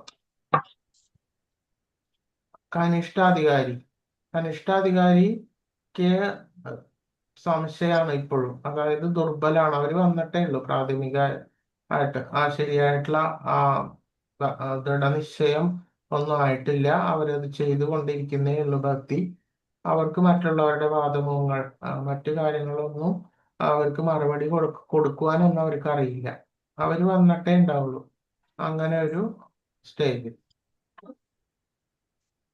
ഉദാഹരണം, ശ്രീല ജീവ ഗോസ്വാമി പണ്ഡിതൻ രൂപനാരായണനെ പരാജയപ്പെടുത്തി ശ്രീല ഹരിദാസ് ഠാക്കൂറിന്റെ വിശുദ്ധ നാമത്തിന്റെ ശക്തിയും മഹത്വവും സ്ഥാപിച്ചതിന്റെ കഥ. അപ്പൊ ഉത്തമമായിട്ടുള്ള ആ ആചാര്യന്മാരെ, അതായത് ഭക്തി സിദ്ധാന്ത സരസ്വതി മഹാരാജ്, അതായത് ശ്രീല പ്രഭുപാദരുടെ ഗുരു, ഇവരൊക്കെ എന്താ ഇത്തരത്തിലുള്ള മായാവാദി സന്യാസിമാര്, മറ്റ് ദാർശനികർ, ഇവരെയൊക്കെ വളരെ കൃത്യമായിട്ടുള്ള മറുപടി കൊണ്ട് ഖണ്ഡിച്ച് ശരിയായിട്ടുള്ള ആ ഭക്തിയുടെ സേവനത്തെ സ്ഥാപിക്കുവാൻ ശ്രമിച്ചിട്ടുള്ള ആചാര്യന്മാരാണ്. അപ്പൊ അതാണ്, അവരൊക്കെ ഉത്തമ അധികാരികളായിരുന്നു. കനിഷ്ഠ ഭക്തന്മാരുടെ കൂടുതൽ വിഭജനം. അപ്പൊ നമ്മള് ഭഗവത്ഗീതയിൽ കണ്ടു, അർത്ഥി, ജിജ്ഞാസു, അർത്ഥാർത്ഥി, ജ്ഞാനി, അതായത് അപ്പൊ ഇവര് ഭക്തന്മാർ തന്നെയാണ്. എന്താണ്? ദുഃഖിതർ, അർത്ഥാർത്ഥി, ജിജ്ഞാസു, ജ്ഞാനി. അതെ അതെ അതെ. അർത്ഥി, ജിജ്ഞാസു, അർത്ഥാർത്ഥി, ജ്ഞാനി, ദുഃഖി. അതായത് അപ്പൊ ഇവരൊക്കെ, അതായത് ദുഃഖി എന്ന് പറയുമ്പോ അവർക്ക് വളരെയധികം വിഷമം ഉണ്ടാകുമ്പോഴാണ് അവര് ഭക്തിയിലേക്ക് തിരിയുന്നത്. എപ്പോഴാണ് അവർക്ക് സുഖം കിട്ടി തുടങ്ങുന്നത്, അവർക്ക് ചിലപ്പോ ആ സമയം വെച്ച് അവരുടെ ഭക്തി അവസാനിച്ചേക്കാം. എങ്കിലും അവർ ഭഗവാനിലേക്ക് തിരിഞ്ഞല്ലോ ആ ദുഃഖം വന്നപ്പോ. അപ്പൊ അതുകൊണ്ടും അവര് ഭാഗ്യമുള്ളവരാണ്. ഏതെങ്കിലും ഒരു സ്റ്റേജ് എത്തുമ്പോൾ അവർക്ക് വീണ്ടും ആ ഭഗവാനിലേക്ക് തന്നെ തിരിയുവാനുള്ള മാർഗം ചിലപ്പോ കിട്ടിയേക്കാം. അടുത്തത് ജിജ്ഞാസു, അർത്ഥി, ദുഃഖി. അവരെ അർത്ഥി എന്ന് പറഞ്ഞാൽ അർത്ഥം കിട്ടുവാൻ, സമ്പത്ത് കിട്ടുവാൻ വേണ്ടിയിട്ട്. ആർത്തി എന്ന് പറഞ്ഞാൽ ആർത്തി എന്ന് പറഞ്ഞാൽ ദുഃഖ, ആർത്ത, അതായത് സംസ്കൃതത്തില് വളരെ ചെറിയൊരു കൊണ്ട് തന്നെ മീനിങ് മാറിപ്പോകുന്നുണ്ട്. അതായത് ആർത്താർത്തി, അതായത് ആർത്തി, അതാണ് നമ്മള് അത്രയധികം വിഷമിച്ചിട്ട് നിൽക്കുന്ന ഒരവസ്ഥ. അതായത് ഗജേന്ദ്ര മോക്ഷത്തിന്റെ കഥയെല്ലാം നിങ്ങൾക്ക് അറിയാം അല്ലേ? ആന വളരെ വിഷമത്തോടു കൂടിയിട്ട് ആ സമയത്ത് ഭഗവാനെ ഓർത്തത് കൊണ്ടാണ്, ആ പൂർവജന്മ സുഹൃതം കൊണ്ട് ആ ഭഗവാൻ എത്തിപ്പെട്ടതും ആ കഥ നിങ്ങൾക്ക് അറിയായിരിക്കും. അപ്പൊ എന്നാലും ആ ദുഃഖ സമയത്ത് ഭഗവാനെ സ്മരിച്ചു.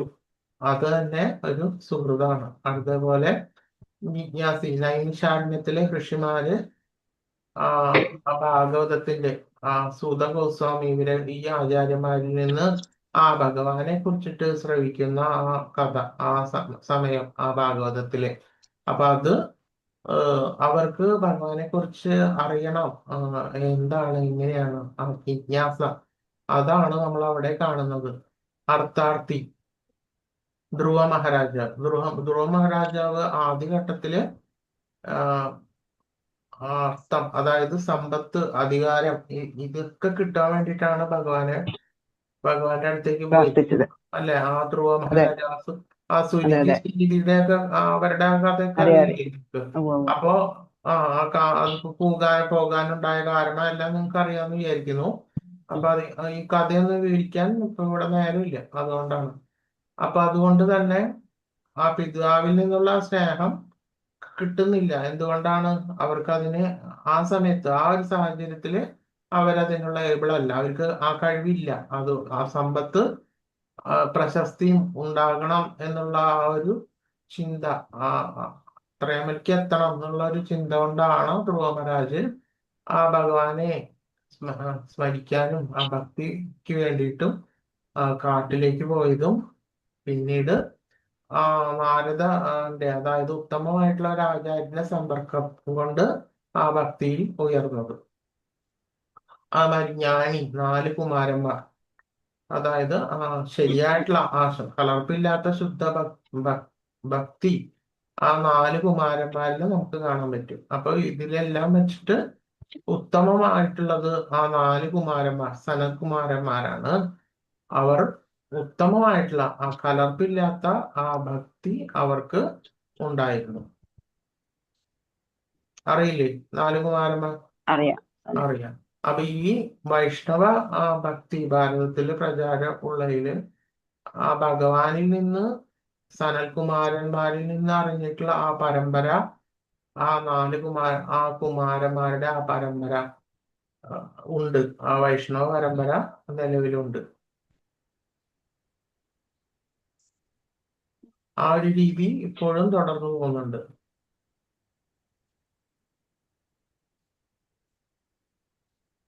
കനിഷ്ഠ ഭക്തന്മാരുടെ കൂടുതൽ വിഭജനം. ഭക്തിരസാമൃത സിന്ധു തുടക്കക്കാർ ശുദ്ധ ഭക്തന്മാരുമായിട്ടുള്ള, അതായത് നമ്മളിപ്പോ ആദ്യം തന്നെ ഭക്തി എനിക്ക് എത്തിച്ചേരുവാനുള്ള ആ സാഹചര്യം നമ്മളെല്ലാവരും പറഞ്ഞു കഴിഞ്ഞു. പല രീതിയിലും പല രീതിയിലും സാഹചര്യത്തിലാണ് ഈ ഭക്തിയിലേക്ക് വന്നത്. അപ്പോ അതിനുശേഷം നമ്മൾ എന്തുണ്ടായി? നമുക്ക് പല ഉത്തമമായിട്ടുള്ള ശാസ്ത്രങ്ങൾ കൈകാര്യം ചെയ്യാനും ശരിയായിട്ടും നമ്മളിപ്പോ ആരൊക്കെ ബ്രഹ്മോത്സവത്തിന് പോയി? ഇസ്കോണില് പോയിരുന്നോ? ബാംഗ്ലൂര് പോയില്ല. എല്ലാ വർഷവും ഉണ്ടാവുന്നുണ്ട്.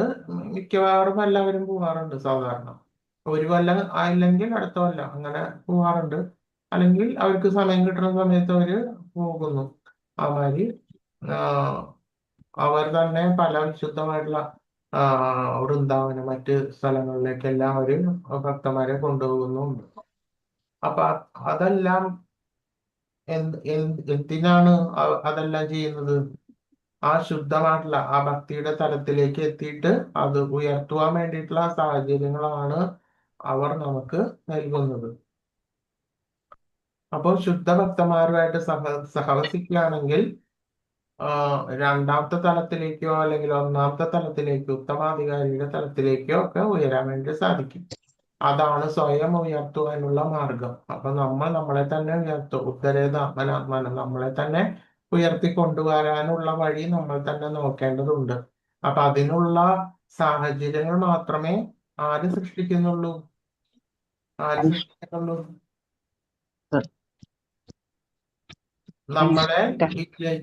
നമ്മളെ ഇതിലേക്ക് കൊണ്ടുവന്ന ആളുകൾക്ക് അത്രയൊക്കെ ചെയ്തു തരാൻ പറ്റുള്ളൂ.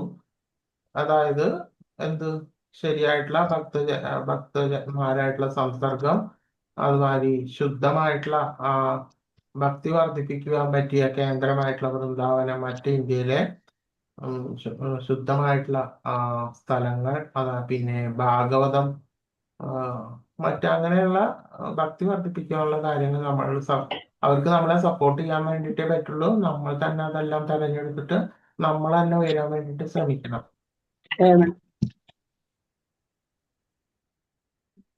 അതായത് ശുദ്ധഭക്തന്മാരായിട്ട് സഹസിക്കാൻ ഭാഗ്യമുണ്ടെങ്കിൽ വളരെ വേഗത്തിൽ തന്നെ അവർ രണ്ടാമത്തെ തലത്തിലേക്കോ അല്ലെങ്കിൽ ഒന്നാമത്തെ തലത്തിലേക്കോ ഉയരുന്നു. അതിനോടൊപ്പം തന്നെ നമുക്ക് അറിയാം, ഓരോ സത്സംഗത്തിലും ക്ഷേത്രത്തിലും ആരാധനയ്ക്ക് പോകുമ്പോൾ നമ്മുടെ സർവ്വ ഇന്ദ്രിയങ്ങളും ആ ഭഗവാന്റെ പാദപത്മത്തിലേക്ക് എത്തുവാനുള്ള ഒരു വഴിയാണ് അവിടെ ഓരോ ആരാധനാ രീതികളും കാണുന്നത്. അപ്പൊ അതനുസരിച്ച് നമ്മളോട് അത് ചെയ്യാൻ പറയുന്നു, നമ്മളത് ചെയ്യണം, നമ്മളത് അനുവർത്തിക്കണം. അതാണ് അനുശീലനം. എന്താണ് അനുശീലനം? അനുശീലനം എന്താണ്? കൃഷ്ണാനുശീലനം അല്ലേ? പറഞ്ഞതല്ലേ മുമ്പ്? ഞാൻ നോട്ട് ചെയ്യാൻ പറഞ്ഞിരുന്നു. നിരന്തര പ്രയത്നത്തിലൂടെ ആ ശീലിക്കുക. പട്ടിരുത്തം. സേവനം അതായത് ഗുരു ശാസ്ത്രം ഇതനുസരിച്ച് ഗുരു എന്താണോ പിന്തുടരുന്ന വഴി, അവരെന്താണോ നമുക്കൊരു മാർഗം കാണിച്ചിട്ടുള്ളത്, അതനുസരിച്ച് അവരുടെ അനുശീലനം അത് നമ്മൾ പിന്തുടരുക. അതാണ് അനുശീലനം എന്ന് പറയുന്നത്. അങ്ങനെ ആ ചര്യകൾ ചെയ്തുകൊണ്ടിരിക്കുമ്പോഴാണ് നമുക്ക് ആ ഭക്തി വർദ്ധിക്കുവാനുള്ള രീതി നമുക്ക് തുറന്ന് കിട്ടുന്നത്. അപ്പൊ മേ ബി ചിലപ്പോൾ അവർ കനിഷ്ഠ അധികാരിയായിരിക്കും, അവർ മധ്യ തലത്തിലേക്കും ഉത്തമ തലത്തിലേക്കും ഉയരുന്നത് ഈ വഴിയായിരിക്കും. ഈ ഒരു രീതി വെച്ചിട്ടാണ് അവർ ഉത്തമ രീതിയിലേക്കും മധ്യമ രീതിയിലേക്കും എത്തുന്നത്.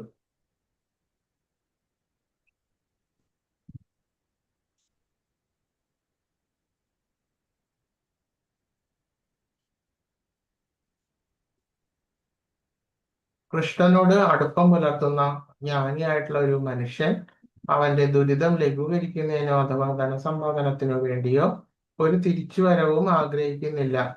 അതിനർത്ഥം തുടക്കം മുതൽ തന്നെ കൃഷ്ണനോടുമുള്ള അടുപ്പത്തിന്റെ അടിസ്ഥാന തത്വം കൂടുതലോ കുറവോ സ്നേഹമാണ്.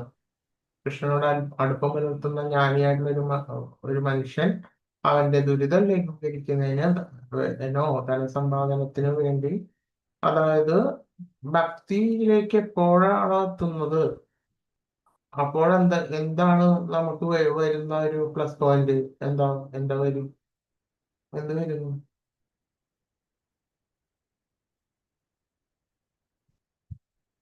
കൃഷ്ണനോട് അടുപ്പം കൂടും.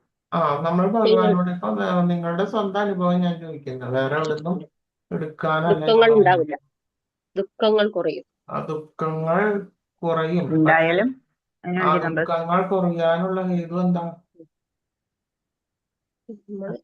ഭൗതികതയോടുള്ള അനാസക്തി. അതാണ്. അതായത് ദുഃഖം കുറയാനുള്ള ഹേതു എന്താന്ന് വെച്ച് കഴിഞ്ഞാല് നമ്മള് ആവശ്യമില്ലാത്ത കൂടം, അതായത് മറ്റു പലതരത്തിലുള്ള ഭോഗത്തിനും മോഹത്തിന്റെയും തരത്തിലുള്ള പ്രവർത്തനങ്ങൾ നമ്മൾ ഏറ്റെടുക്കുന്നില്ല. ആണോ അല്ലയോ? അതെ, നമ്മൾ അത്തരത്തിലുള്ള പ്രവർത്തനങ്ങൾ ഏറ്റെടുക്കുന്നില്ല. നമ്മൾ ആനുകൂല്യന് കൃഷ്ണനാണ്, അതായത് ഭഗവാൻ കൃഷ്ണന്റെ അനുകൂലമായിട്ടുള്ള സേവനത്തിനുള്ള പ്രവർത്തനങ്ങളാണ് ഏറ്റെടുക്കുന്നത്. മറിച്ച് അവനവന്റെ സ്വന്തം ഭോഗത്തിനും മോഹത്തിനും ഉള്ള പ്രവർത്തനങ്ങൾ ഏറ്റെടുക്കുന്നത് ഒന്നുമില്ല നിശേഷം ഇല്ലാതാക്കും, ചിലപ്പോൾ വർദ്ധിച്ച തോതിലുള്ളത് കുറയ്ക്കും. ആണോ അല്ലയോ? പറയൂ. അതെ. അതെ. അപ്പൊ അത് തന്നെയാണ് ദുഃഖവിമുക്തിക്കുള്ള ഹേതു അല്ലേ? ഓക്കെ. അപ്പൊ അതാണ് പറയുന്നത്, ധനസമ്പാദനത്തിനോ ദുരിതം ലഘൂകരിക്കുന്നതിനോ ഒന്നും വേണ്ടിയിട്ട് പിന്നെ നമ്മൾ ആഗ്രഹിക്കുന്നില്ല. നമ്മൾ ഓട്ടോമാറ്റിക്കായിട്ട് അത്തരത്തിലുള്ള ഒരു പ്രവർത്തനത്തിൽ ഏർപ്പെടുന്നില്ല എന്ന് മാത്രം. പിന്നെ യാദൃച്ഛികമായിട്ടും നമ്മുടെ പ്രാരാബ്ധ കർമ്മങ്ങൾ അല്ലാത്ത രീതിയിലും വന്നേക്കാം. തീരെ വരുന്നില്ല എന്നല്ല ഞാൻ പറയുന്നത്. അങ്ങനെ വരുമ്പോൾ നമ്മൾക്ക് എന്ത് ഗുണം ഉണ്ടാവുക? എന്ത് ഗുണം വരും? അക്ഷോഭ്യത. അതായത് അക്ഷോഭ്യത എന്ന് പറഞ്ഞാല് വന്നാലും ഒരു നിസ്സംഗ അവസ്ഥയിലേക്ക് എത്തിച്ചേരും.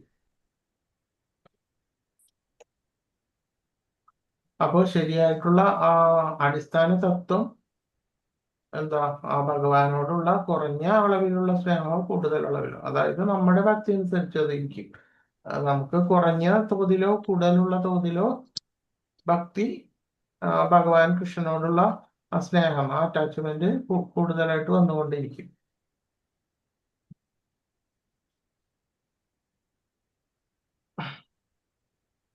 ജ്ഞാനിയുടെയോ വിവേകശാലിയുടെയോ സ്ഥാനത്തേക്ക് ഉയർത്തപ്പെടാതെ പരമോന്നതനായിട്ടുള്ള ആ ഭഗവാനെ ആരാധിക്കുക എന്ന തത്വത്തിൽ ഉറച്ചു നിൽക്കാൻ ഒരാൾക്ക് കഴിയില്ല. ജീവിതം എന്ന ശാരീരിക സങ്കല്പത്തിൽ നിന്ന് മുക്തനായ ഒരു വ്യക്തി ശുദ്ധമായ ഭക്തി സേവനത്തിന് യോഗ്യനായ സ്ഥാനാർത്ഥിയാണെന്ന് നിഗമനം ചെയ്യാം. അത് ജീവിതം എന്ന ശാരീരിക സങ്കല്പത്തിൽ നിന്ന് മുക്തനായിട്ടുള്ള ഒരു വ്യക്തി ശുദ്ധമായിട്ടുള്ള ഭക്തി, അതായത് മറ്റു തരത്തിലുള്ള ഭോഗങ്ങൾക്കും മോഹങ്ങൾക്കും ഒന്നും വഴിപ്പെടാതെ മുന്നോട്ട് ശുദ്ധമായിട്ടുള്ള ആ കലർപ്പില്ലാത്ത ആ ഭക്തി മാത്രം ഒന്ന് മതി എന്നുള്ള രീതിയിൽ മുന്നോട്ട് പോവുക. ജ്ഞാനിയുടെയോ വിവേകശാലിയുടെയോ സ്ഥാനത്തേക്ക് ഉയർത്തപ്പെടാതെ പരമോന്നതമായിട്ടുള്ള ഭഗവാനെ ആരാധിക്കുക എന്ന തത്വത്തിൽ ഉറച്ചു നിൽക്കാൻ ഒരാൾക്ക് കഴിയില്ല. ചിലവർക്കാകട്ടെ എന്താ, നമ്മൾ മറ്റുള്ളവരെക്കാളും ശ്രേഷ്ഠരാണ് എന്നുള്ള രീതിയിലേക്ക് ഒക്കെ വഴിമാറി പോകാം. പക്ഷെ ഒന്നും ശരിയായിട്ടുള്ള കലർപ്പില്ലാത്ത ഒരു ഭക്തിക്ക് അതൊന്നും ഘടകമല്ല. ഒരു ആചാര്യസ്ഥാനം എന്ന് പറയുന്നത് തന്നെ എന്താണ്? ഒരു പരീക്ഷണാണത് ശരിക്കും, അല്ലെ? വളരെ ഉത്തമമായിട്ടുള്ള ആചാര്യന്മാർക്ക് മാത്രമേ അതിൽ നിന്ന് രക്ഷപ്പെടാൻ കഴിയുള്ളൂ. അതായത് ഒരു ഉത്തമമായിട്ടുള്ള ഒരു ഭക്തന് ശരിയായിട്ടുള്ള ഭക്തി സേവനം എന്ന് പറയുമ്പോൾ ആ ഭഗവാന്റെ നവവിധ ഭക്തികൾ ചെയ്ത് മുന്നോട്ട് പോകുക എന്നുള്ളതാണ്. മറിച്ച് മറ്റുള്ളവരാൽ ബഹുമാനിക്കപ്പെടുക എന്നുള്ള ആ ഒരു കാര്യം ഒരിക്കലും ആവശ്യമില്ലാത്തതാണ്, അല്ലേ? അത് ചിലവർക്ക് അത് കുഴപ്പമുണ്ടാവില്ല, ചില ആൾക്കാർക്ക് അത് ബുദ്ധിമുട്ടായിട്ടൊക്കെ തോന്നിയേക്കാം. പക്ഷെ ശുദ്ധഭക്തിയിൽ ഇതൊന്നുമില്ല. ഭഗവത് സേവനം തന്നെയാണ് മുഖ്യം. അവർക്ക് ബഹുമാനം കിട്ടിയാലും ശരി, കിട്ടിയില്ലെങ്കിലും ശരി. അതായത് നമ്മൾ ഭഗവത്ഗീതയിൽ പഠിച്ച മാതിരി തന്നെ എന്താ, ചിലപ്പോ ആളുകൾ, മനുഷ്യർ ഇകഴ്ത്തിയേക്കാം, ചിലപ്പോൾ പുകഴ്ത്തിയേക്കാം, ചിലപ്പോൾ സുഖം വരാം, ദുഃഖം വരാം. അപ്പൊ ഇതിലെല്ലാം നിസ്സംഗത്വത്തിൽ ഇരുന്ന് ഭക്തിയുടെ സേവനം ഉള്ളവനാണ് ശരിയായിട്ടുള്ള ഒരു ഭക്തന്റെ നില.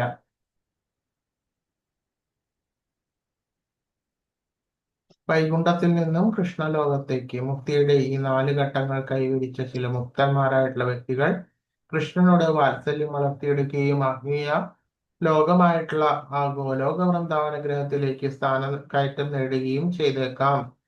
മറ്റൊരു വിധത്തിൽ പറഞ്ഞാൽ ഇതിനകം വൈകുണ്ഠ ഗ്രഹത്തിലേക്ക് സ്ഥാനക്കയറ്റം ലഭിച്ചവരും 4 തരം മുക്തി കൈവശമുള്ളവരും ചിലപ്പോൾ കൃഷ്ണനോട് വാത്സല്യം വളർത്തിയെടുക്കുകയും ഭഗവദ്ധാമത്തിൽ സ്ഥാനം നേടുകയും ചെയ്തേക്കാം.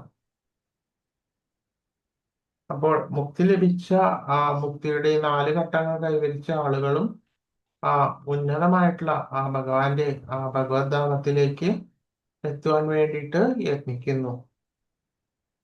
എന്തിനു വേണ്ടിയിട്ടാണ്? കൃഷ്ണൻ മുക്തന്മാരെ പോലും ആകർഷിക്കപ്പെടുന്നവരാണ് എന്ന് എന്തിൽ പറയുന്നു? ഭാഗവതത്തിൽ പറയുന്നുണ്ട്. അതായത് ഭഗവാൻ കൃഷ്ണൻ മുക്തരെ പോലും ആകർഷിക്കുവാൻ പര്യാപ്തമാണ്. ഒരു മുക്തൻ എന്ന് പറഞ്ഞാൽ അവർക്ക് പിന്നെ യാതൊന്നും ചെയ്യേണ്ടതായിട്ടില്ല. അവർ ബദ്ധരല്ല, സർവ്വതിൽ നിന്നും മുക്തരായി തീർന്നു. എങ്കിലും അത്തരത്തിലുള്ള മുക്തന്മാർ വരെ ഭഗവാന്റെ സേവനത്തിന് വേണ്ടിയിട്ട് അതുകൊണ്ട് ഭഗവാനാൽ ആകർഷിച്ച് ഭഗവാന്റെ സേവനത്തിന് വേണ്ടിയിട്ട് യത്നിച്ചിട്ട് ഭഗവദ്ധാമത്തിലേക്ക് എത്തുവാൻ യത്നിക്കുന്നു. അതായത് മുക്തിയുടെ 4 ഘട്ടങ്ങൾ. എന്തൊക്കെ തരം മുക്തിയുണ്ട് അറിയോ? സായുജ്യം, സാരൂപ്യം, സാലോക്യം. അതെ, അത് തന്നെ. അപ്പൊ ഈ സാരൂപ്യം, സാലോക്യം, സാമീപ്യം, സാലോക്യം. ഓക്കെ. അപ്പൊ ഈ 4 തരം മുക്തികളാണ് ഇപ്പൊ ഇതിലൂടെ പറഞ്ഞത്. അപ്പൊ ഈ 4 തരം മുക്തികളിൽ നിന്നും ഉന്നതമാണ് എന്ത് എന്താണെന്ന് മനസ്സിലാക്കാം നമുക്ക്. ഈ 4 തരം മുക്തിയിൽ നിന്നും ശ്രേഷ്ഠമാണ് ശുദ്ധമായിട്ടുള്ള കലർപ്പില്ലാത്ത ഭക്തിയുത സേവനം.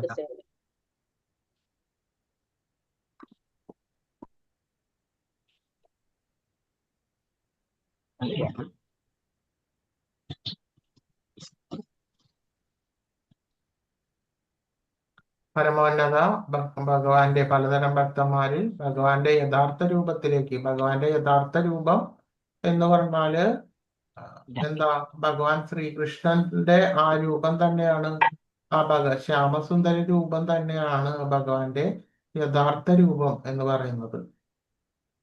ആ രൂപത്തിലേക്ക് ആകർഷിക്കപ്പെടുന്നവൻ വൃന്ദാവനത്തിലെ കൃഷ്ണന്റെ മുൻനിര ശ്രേഷ്ഠ ഭക്തന്മാരായിട്ട് കണക്കാക്കപ്പെടുന്നു. അപ്പൊ അത്തരം ഒരു ഭക്തൻ ഒരിക്കല് അതെന്താ അതിന് കാരണം, ഭഗവത്ഗീതയില് വിശ്വരൂപ ദർശനം ചെയ്തു കഴിഞ്ഞപ്പോൾ എങ്ങനെയുണ്ടായത് ആ വിശ്വരൂപ ദർശനം? ആരിൽ നിന്നാണ് ഉണ്ടായത് വിശ്വരൂപം? ഭഗവാൻ കൃഷ്ണനിൽ നിന്നാണ് ആ വിശ്വരൂപം ഉണ്ടായത്. അപ്പൊ അതിൽ നിന്ന് എന്ത് മനസ്സിലാക്കാം? എല്ലാത്തിന്റെയും ഉത്ഭവസ്ഥാനം ഭഗവാനാണ്. സർവത്തിന്റെയും ഉത്ഭവസ്ഥാനം ശ്രീകൃഷ്ണനാണ്, ആ ഭഗവാനാണ്. അതുകൊണ്ടാണ് ആ കൃഷ്ണനിൽ നിന്ന് തന്നെ എന്തുദ്ഭവിച്ചത്? ആ ഭഗവാന്റെ വിശ്വരൂപം ഉത്ഭവിച്ചത്. അപ്പൊ തന്നെ മനസ്സിലാക്കാം ആ ബേസിക്, ആ പ്രാഥമികമായിട്ടും എല്ലാത്തിന്റെയും ഉത്ഭവസ്ഥാനം കൃഷ്ണനാണെന്ന് മനസ്സിലാക്കാം. രണ്ടാമത്, അതിനുശേഷം അർജുനൻ അർത്ഥിച്ചിട്ട് അതിനുശേഷം ചതുർബാഹു ആയിട്ടുള്ള മഹാവിഷ്ണുവിന്റെ രൂപമാണ് പിന്നെ രണ്ടാമത് വന്നിട്ടുള്ളത്. ആണോ? അല്ല, അതെല്ലാം ഭഗവത്ഗീതയിൽ വളരെ വ്യക്തമായിട്ട് പറയുന്നുണ്ട്. അതിനുശേഷമാണ് ശ്രീകൃഷ്ണൻ സ്വതസിദ്ധമായിട്ടുള്ള ആ ശ്രീകൃഷ്ണന്റെ രൂപത്തിലേക്ക് എത്തിയത്. ആണോ? നമ്മൾ അതെല്ലാം ഡിസ്കസ് ചെയ്തിട്ടില്ലേ? വിശ്വരൂപ ദർശനത്തില് വളരെ കൃത്യമായിട്ട് അതുണ്ട്. അപ്പൊ അതിൽ നിന്ന് തന്നെ മനസ്സിലാക്കാം വളരെ കൃത്യമായിട്ട്. അപ്പൊ അതാണ് ഭഗവാന്റെ പ്രാഥമികമായിട്ടുള്ള ആ ശരിയായിട്ടുള്ള രൂപം. ആ ഭഗവാന്റെ ശ്യാമസുന്ദര ദ്വിഭുജത്തിലുള്ള ആ ശ്യാമസുന്ദരമായിട്ടുള്ള ആ കൃഷ്ണന്റെ രൂപത്തിലാണ് ആ ഗോലോക വൃന്ദാവനത്തിൽ ഭഗവാൻ ഇരിക്കുന്നത്. അപ്പൊ ആ കൃഷ്ണനിൽ ആകർഷണം ഉണ്ടാകുന്ന ഭക്തരാണ് ശ്രേഷ്ഠ ഭക്തർ, ഉത്തമമായിട്ടുള്ള ഭക്തന്മാർ എന്ന് പറയുന്നത്. ചിലവർ ആ ചതുർഭുജമായിട്ടുള്ള ആ മഹാവിഷ്ണുവിന്റെ രൂപത്തിൽ ആകർഷിക്കപ്പെട്ട് അങ്ങനെയുള്ള ഭക്തന്മാരുണ്ടായിരിക്കാം. പക്ഷേ ശ്രേഷ്ഠ ഭക്തന്മാരായിട്ട് വരുന്നത് ആ ശ്രീകൃഷ്ണ ആ ശ്യാമസുന്ദരമായിട്ടുള്ള ആ ദിവ്യ രൂപത്തിലുള്ള രൂപമാണ്. അപ്പൊ ശ്രീകൃഷ്ണന്റെ ആ രൂപം എവിടെയാണ് എപ്പോഴും കാണാൻ സാധിക്കുന്നത്? ആ വൃന്ദാവനം എവിടെയാണുള്ളത്? സ്ഥിരമായിട്ട് എവിടെയുണ്ട്?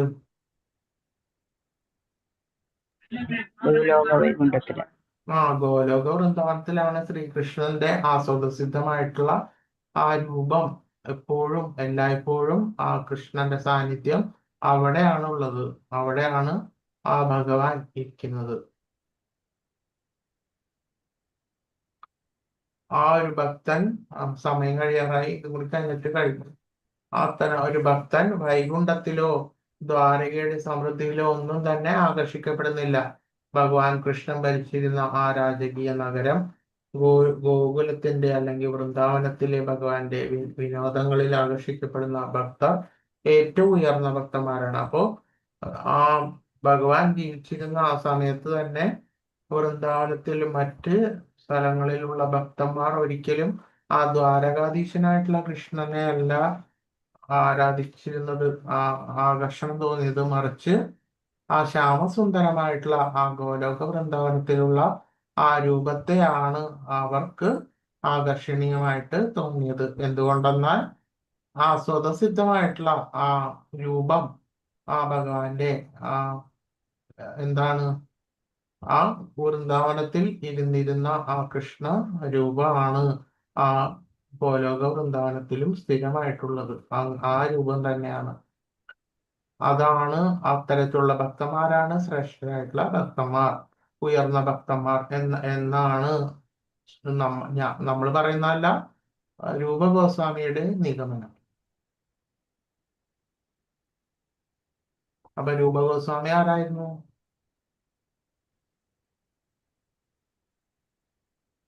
ചൈതന്യ മഹാപ്രഭുവിന്റെ ഉത്തമ ശിഷ്യനായിരുന്നു. അപ്പൊ ഭഗവാന്റെ തന്നെ ശിഷ്യനായിരുന്നു രൂപ ഗോസ്വാമി. ഭഗവാൻ തന്നെ ഉപദേശിച്ചതാണ് ഭക്തിരസാമൃത സിന്ധു. അത് ക്രോഡീകരിച്ചതാണ് ഇപ്പൊ നമ്മള് ഈ പറഞ്ഞുകൊണ്ടിരിക്കുന്നത്. ഭഗവാൻ തന്നെ വളരെ കൃത്യമായിട്ട് പറഞ്ഞിരിക്കുന്ന ആ ഭക്തിയുടെ ശാസ്ത്രമാണ് നമ്മളിപ്പോ ഡിസ്കസ് ചെയ്യുന്നത്. അപ്പൊ അതിന്റെ ഗൗരവം എപ്പോഴും വേണം. ഹരേ കൃഷ്ണ. ഹരേ കൃഷ്ണ. വാഞ്ചാകൽപതരുഭ്യശ്ച കൃപാസിന്ധുഭ്യ ഏവ ച പതിതാനാം പാവനേഭ്യോ വൈഷ്ണവേഭ്യോ നമോ നമഃ. അനന്തകോടി വൈഷ്ണവവൃന്ദ കി ജയ്. ശ്രീല പ്രഭുപാദ് കി ജയ്. നിത്യായ് ഗൗര പ്രമാനന്ദേ. ഹരി ഹരി ബോൽ. ഹരേ കൃഷ്ണ. ഹരേ കൃഷ്ണ.